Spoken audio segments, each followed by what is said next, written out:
መሐመድ እንደሚመጣ የተነበዩ ቅድሚያ ከነበሩት ነቢያት ማን ነበር? ማለት ለምሳሌ ኢሳ እንደሚመጣ ቀድሞ ያሉ ሰዎች ይመስለኛል። የአንዱ ቀደም ያለው ነብይ የሚቀጥለውን ነብይ ይተነብያል መሰለኝና መሐመድ እንደሚመጣ ኢንጂል ላይ ኢሳ ተንብዮአል ወይም ኢብራሂም ወይም ሙሳ ማን የተናገረው መሐመድ እንደሚመጣ? እሱ የነቢያት መስፈርት አለ። ለምሳሌ ስለ አብርሃም አልተነገረም፣ ስለ ሙሴ አልተነገረም፣ ስለ ዳዊት አልተነገረም። ያው ስለ ሱለይማን ተነግሯል። ስለ ኢሳያስ አልተነገረም፣ ስለ ዕንባቆም አልተነገረም። ያልተነገሩ ብዙ ነቢያቶች አሉ። ኦኬ፣ ያልተነገረላቸው ይሄን እኛ እንደ መስፈርት አድርገን አንይዘው። ግን ደግሞ በኢስላም እምነት ከሆነ የምትጠይቀኝ እንደኛ እምነት ደግሞ ስለ ነቢያችን ሰለላሁ ዐለይሂ ወሰለም ያልተናገረ ነብይ የለም ብለን ነው የምናምነው። እሱ ከመምጣቱ በፊት የነበረው ቀደም ብሎ የነበረው ነብይ ስለሱ መምጣት መተንበይ መስፈርት መሆን አይችልም ነው እኛ ምንለው ከመነሻው ማለት ነው። ለምን ኢብራሂም አለይሂ ሰላም ከመምጣቱ በፊት ስለ ኢብራሂም ቀደም የነበሩ ከሱ በፊት የነበሩ አልተናገሩ።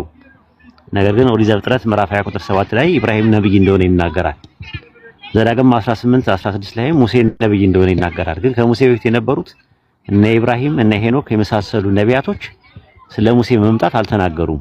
ስለ ኢሳያስም ስለ ኤርሚያስም ስለ አሞጽም ስለ ዕንባቆምም ስለ ተለያዩ ነቢያቶች እነሱ ከመምጣታቸው በፊት እንትን አላሉ እና መጀመሪያ ስታንዳርዱ ልክ አይደለም ነው። ነገር ግን እንደዛም ቢሆንም እንደው ስታንዳርድ ባያወጡለትም እንደው አለ ወይ እንደ ወንድማችን አይነት ቅን የሆነ ጥያቄ አለ ወይ እንደዚህ የተናገሩት ነገር አለ ወይ ካለ አዎ ቁርአን ይናገራል። በሱረቱ ሷፋት ምዕራፍ 60 ቁጥር 6 እና ሱረቱ በቀራ ምዕራፍ 2 ቁጥር 128 እንዲሁም ሱረቱ አሊ ኢምራን ምዕራፍ 3 ቁጥር 81 ሱረቱ አዕራፍ ምዕራፍ 7 ቁጥር 157 ላይ ረሱል ሰለላሁ ዐለይሂ ወሰለም ከመምጣታቸው በፊት በቀደሞቹ ነቢያቶቹ አላህ ረሱል ሰለላሁ ዐለይሂ ወሰለም እንደሚመጡ ትንቢት አስነግሮ እንደነበረ ይናገራል ማለት ነው። ይሄ በቂ የሆነ እንትን ነው።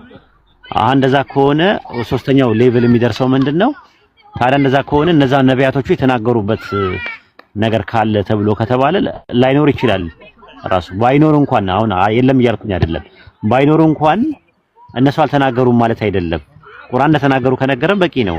ለምሳሌ አንደኛ ጢሞቴዎስ ምዕራፍ 1 ቁጥር 16 ላይ ስንመለከተው ጳውሎስ ለጢሞቴዎስ ሲነግረው ምንድነው ያለው? ስለአንተ ትንቢት ተነብዮ ነበረ፣ ስለአንተ ትንቢት ተነግሮ ነበር ብሎ ይናገራል። አሁን ያ ጥያቄ የምናነሳው ለጢሞቴዎስ ትንቢት ተነግሮ እንደነበረ ጳውሎስ ከነገረን ስለ ጢሞቴዎስ መምጣት ከጢሞቴዎስ በፊት የተናገረው ነብይ ማን ነው? በየትኛው መጽሐፍ ላይ ተናገረ ብለን ስንጠይቃቸው ክርስቲያኖችን አይ የተነገረው ነገር ሁሉ እኮ ላይጻፍ ይችላል፣ በኦራል ፎርምም ሊነገር ይችላል ይላሉ። ትክክል። አንደኛ ዮሐንስ መልእክት 1:5 ላይ አምላክ ብርሃን ነው ጨለማ በእርሱ ዘንድ ከቶ የለም የምትልናት የመጀመሪያ መልእክቱ አለ። ከእርሱ የሰማናት መልእክት ይላል ጳውሎስ ዮሐንስ። ስለዚህ አሁን ከክርስቶስ ኢየሱስ የሰሙት እግዚአብሔር ብርሃን ነው ጨለማ በእርሱ ዘንድ ከቶ የለም የሚል አራት ወንጌል ላይ አልተጻፈም፣ አናገኝም። ራሱ ሐዋርያ ሥራ ምዕራፍ 10 ቁጥር 37 ላይ ቁጥር 34 ላይ ምንድነው የሚለው? ከሚቀበል ይልቅ የሚሰጥ ብፁዕ ነው የሚለው የኢየሱስ ቃል ትዝ አለኝ አለ ጳውሎስ። ከሚቀበል ይልቅ የሚሰጥ ብፁዕ ነው የሚለውን አራት ወንጌል ላይ ብንፈልግ አናገኘው። እንዲሁም በተመሳሳይ ሕዝቅኤል ምዕራፍ 38 ላይ ስለ ጎግና ማጎግ ሲናገር ጎግና ማጎግ ጎግ በቀደሙ ነቢያት ስላንተ የተናገርኩት ነኝ ያለ። አሁን ከሕዝቅኤል በፊት የነበሩ ነቢያት ስለ ጎግ መምጣት ስለ ማጎግ መምጣት ተናግረዋል እያለን ያለው። ግን የትኛውም ነብይ አታገኝም። ሙሴን አታገኝም፣ ኤልያስን አታገኝም፣ ኤልሳን አታገኝም፣ ኤርሚያስን አታገኝም፣ ኢሳያስን አታገኝም፣ ሄኖክን አታገኝም። አብርሃምን ስለ ጎግ የተናገረ የትኛው ነብይ ነው ብለን ጥያቄ ብናቀርብ ፈጣሪ የተናገረው ነው የምናምነው። በቃ ተናግሮ ነበረ፣ ምናልባት ላይጻፍ ይችላል። ልክ በተመሳሳይም የቁርአንንም ረሱል ሰለላሁ ዐለይሂ ወሰለም መምጣት ተነግሮ ነበር ከተባለ የተነገረበት የተጻፈ ነገር የግድ መኖር ሸርጥ ሊሆን አይችልም ነው። እንግዲህ የመጀመሪያ ያየነው ምንድነው? አንድ ነብይ ስለመሆኑ ማስረጃ ልክ ስታንዳርድ መሆን የለበትም ብለናል። ይሄ ትንቢት ተነግሮ መምጣት። ሁለተኛ ነገር ደግሞ ትንቢትም ተነግሮ ያ የተነበየው ትንቢት ቁርአን ላይ ካለ በቂ ነው ብለናል እንግዲህ ማለት ነው። ሶስተኛውና የመጨረሻው የምንመለከተው አይሁዳኖች የሚጠብቁት ሶስት ሰዎች ነበሩ። ይሄንን ነው ፎከስ እንድታደርግ የፈለኩት። ዮሐንስ ወንጌል ምዕራፍ 1 ቁጥር 19 ላይ አይሁዳኖች የሚጠብቁት ሶስት ሰዎች ነበሩ። ዳኒ ታስታውሳለህ? እየሰማሁ ታስታውሳለህ? ዲያሎግ እንድናደርግ ስለፈለኩኝ ነው ለመማማር እንዲያመች። ኦኬ ሶስት ሰዎች ይጠብቁ ነበር። ማን ነበር የሚጠብቁት የነበሩ አይሁዳኖች?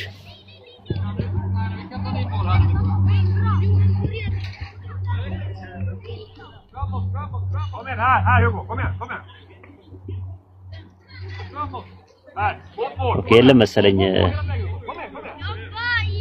አይ ኖ እየሰማው ነው ግን በደንብ እውቀቱ ስለሌለኝ ነው እሱ ላይ።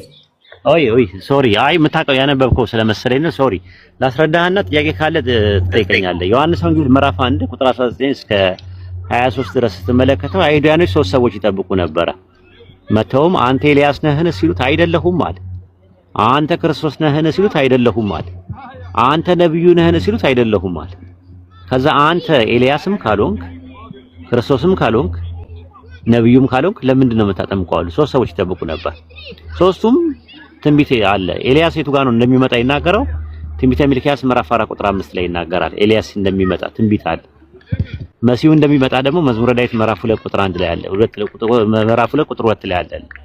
መሳያ ዘ ፕሮሚስድ መሳያ ወይም ደግሞ ክርስቶስ የሚለው የግሪከኛው ቃል መሺህ የሚለው የዕብራይስጥ ቃል የተቀባ ማለት ነው። የተቀባ አንድ ነብይ እንደሚመጣ አይሁዶች ይጠብቁ ነበረ። ከዛ በኋላ ሶስተኛ ደግሞ ምን አሉ? የሚመጣው ነብይ ሌላ ደግሞ አለ። ሶስተኛው ማለት ነው ዘዳግም 18 ላይ ያለው እንደ ሙሴ ያለ ነብይ ይመጣል ተብሎ የሚጠበቃል። 3 ነበር የሚጠብቁት የነበረ። አሁን ጥያቄ የሚነሳው እነዚህ 3ቱ ነቢያቶች እነማን ናቸው ነው ጥያቄ። ኤልያስ በኤልያስ መንፈስ መጥምቁ ዮሐንስ እንደተነሳ ማቴዎስ ወንጌል ምዕራፍ 11 ቁጥር 14 ላይ ይናገራል። ማቴዎስ ወንጌል ምዕራፍ 17 ከቁጥር 9 እስከ 13 ድረስ ይናገራል። ክርስቶስ ደግሞ ኢየሱስ ሆኖ ተገኘ የተቀባው ማለት ነው። ሐዋርያት ሥራ ምዕራፍ 2 ቁጥር 36 ላይ እግዚአብሔር ኢየሱስን ክርስቶስ አደረገው ይላል። ሐዋርያት ሥራ 5:45 ላይ ደግሞ አሁን ምን መጽሐፍ ቅዱስ ላይ ያለው እውቀት አልፈልግም። እኔ እሱን እኮ አይደለም አሁን እኔ ቁርአን ልማር ነው እያወኩኝ ነው። ቁርአን ላይ መሐመድ እንደሚመጡ የተነበየ የቀድሞ ነብይ አለ ወይ ከቁርአን? አሁን እኔ ተናግሬ ነበር እኮ ዳንዬ። አንደኛ ሁለተኛ ነገር ደግሞ የቀደመው ከፒኬ ጋር ስታወሩ የነበራችሁት ከዚህ ቀደም የነበሩ ነቢያት ብለህ ስላልክ እንጂ ከቁርአን ማስረጃ አምጣ ካልከኝማ ለኔ በጣም ይመቸኛል። ራሱ በጣም ነው የሚመቸኝ። 4-5 ጥቅሶችን መስጠት እችላለሁ እያወጣን እንያ። እንደዛ ከሆነ ፒኬ ምን ይመስላል? ትችላለህ ለማውጣት?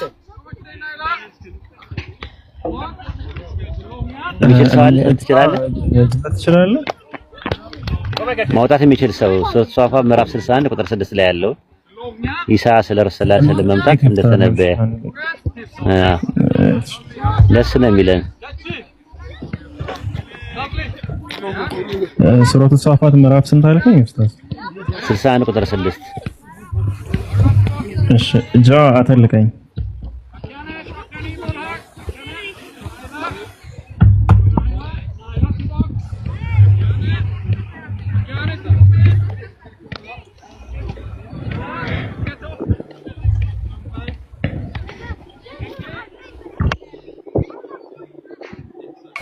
ላምበብላ ያለ እዚህ ጋር አንብብለት ዳኒ ያው በደንብ ተከታተል።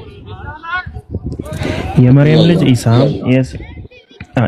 ልጅ ኢሳም የእስራኤል ልጆች ሆይ እኔ ከተውራት በፊቴ ያለውን የማረጋግጥና ከኔ በኋላ በሚመጣው መልእክተኛ ስሙ አህመድ በሆነው የማበስር ሲሆን ወደ እናንተ የተላኩ የአላህ መልእክተኛ ነኝ ባለ ጊዜ አስታውስ። በግልጽ ተአምራቶች በመጣቸውም ጊዜ ይህ ግልጽ ድግምት ነው አሉ ይላል። ነው የሚነግረን ኢሳ ኢብኑ መርየም አለይሂ ሰላም በምድራዊ ቆይታው ወይም ደግሞ በተልእኮ ሚሽን በተሰጠበት ሰዓት ላይ ስለ ረሱል ሰለላሁ መምጣት ተንብዮ እንደነበረ ሰማይና ምድር በመካከላቸው ያለውን የፈጠረ የዓለማቱ ጌታ አላህ እየነገረን ያለው። እዚህ ላይ እንትን ከሆነ ሌላ ጥቅስ ልጨምር ወይስ ይሄ ግልጽ ነው? ግልጽ ካልሆነ ግልጽ አይደለም በለኝ። ግልጽ ከሆነ ደግሞ ሌላ ጥቅስ መጨመር እንችላለን። ዳንያችን ይሄን ነው ግልጽ አድርግልኝ። ያውኑ ነው ግልጽ አድርግልኝ እኮ ያውኑ ላይ ኢሳ ኢብኑ መርየም አለይሂ ሰላም የመርየም ልጅ ኢሳ ነብይ ነው። ያ ነብይ ስለ ረሱል ሰለላሁ ዐለይሂ ወሰለም መምጣት አስቀድሞ ተንብዮ እንደነበረ ይሄ ጥቅስ ይናገራል ማለት ነው። ይሄው ያውኑ ጥቅስ ማለት ነው። እዚህ ላይ ግር ያለ ነገር ካለ የተብራራ ነገር የባሰለ መብራራት ማወሳሰብ እንዳይሆንብኝ ይህንን ጥቅስ እስቲ ይኸው እዚህ ላይ ያልገባ ነገር ካለ ግልጽ ነው። ይሄ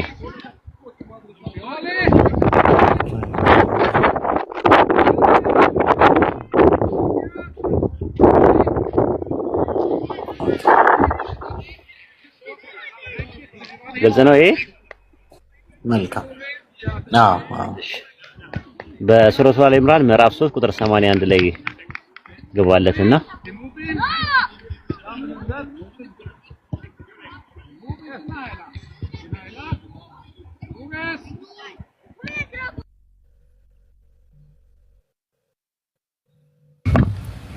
እሺ እንደዚህ ይላል። አላህ የነቢያትን ቃል ኪዳን ከመጽሐፍና ከጥበብ ሰጥቻችሁ ከዚያም ከእናንተ ጋር ላለው መጽሐፍ የሚያረጋግጥ መልእክተኛ ቢመጣላችሁ በእርሱ በእርግጥ እንደምታምኑበት በእርግጥም እንድትረዱት ሲል በያዘ ጊዜ አስታውስ። አረጋገጣችሁን? በዚህም ላይ ኪዳኔን ያዛችሁምን አላቸው። አረጋገጥን አሉ። እንግዲያስ መስክሩ፣ እኔም ከእናንተ ጋር ከመስካሪዎቹ ነኝ አላቸው ይላል።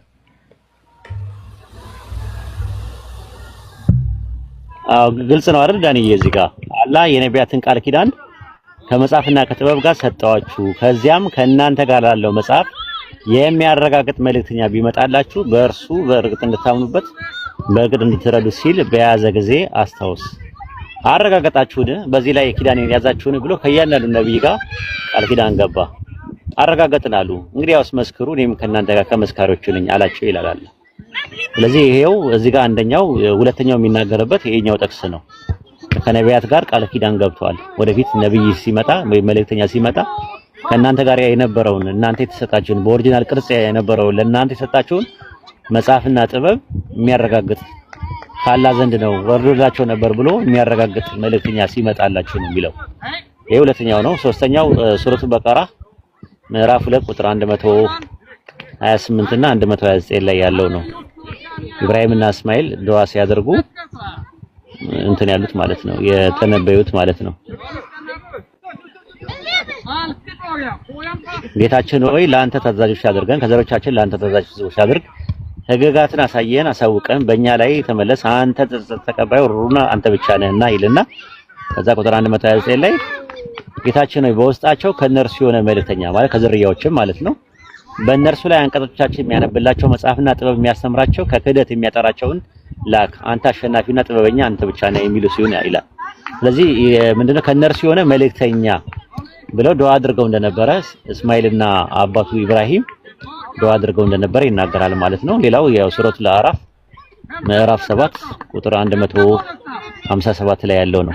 ምዕራፍ 7 ቁጥር 157 ላይ ያለው ነው።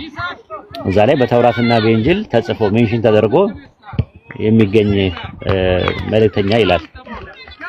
እዚህ ጋር የምታየው ለነዚያ እነሱ ዘንድ በተውራትና እነዚያ የሚለው ያው ዴሞንስትሬቲቭ ፕሮናውኑ ቁጥር 156 ላይ ያለው ነው እያመለከተ ያለው መጀመሪያ የነበሩት ማለት ነው።